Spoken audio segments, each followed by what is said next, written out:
السلام عليكم. maanta waa maalin isniin shaqada diyaar u ah 210% diyaar ah wax yar kadib baa galaa insha Allah. maanta maalin fiican ay noqonay maanta waxay noqonay maalinteedii saani ka dhigtay noqonay waa ogeysay noqon doonto insha Allah hadduu Ilaahay naftii daayo way qorsheysan tahay midda koowaad marka shaqada tago shaqada maanta qorshahaas waxa way laba way mar walba laba way laba ku bilowdaa saacada ugu horeysa ama labada saac ugu horeyso dadkina ka dhax baxo emailkayga waxa akhriya dadka ka dhax baxa emailkayga akhriya waxyaabo aniga muhiimka oo aniga goonay labada saac ugu horeysa mar walba maalin walba labada saac way u kiingaalan hadii warqadii wax la qoraa wayna buubsiya hadii email la diraa laba saac hasta labada saacna ay goonata kadib waxa way sheefkii dadka la sheekeysana maxaa dhacay maxaa hor u soo dhacay wali markii liiga sheekay wixii hor u soo dhacay waxa isku dayaa inaan go'aan qaato sameeyo waxyaabaha sameyn karo waxa arka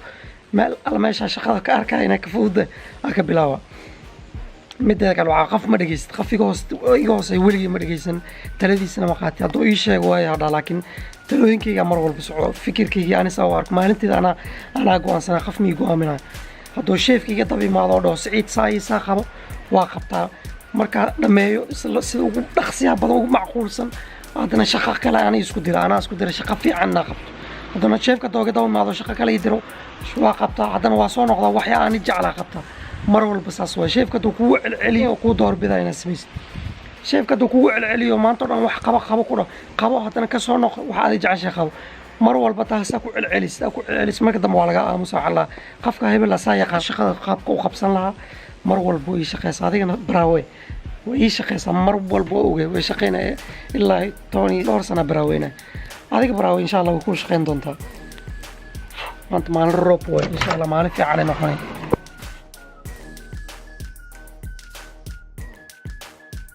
wali website kayga dhisay ma dhameystirin laakiin waa maxay YouTube kan subscribe 47 qof bas ilaa muddo jooga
shaqada soo dhameeyo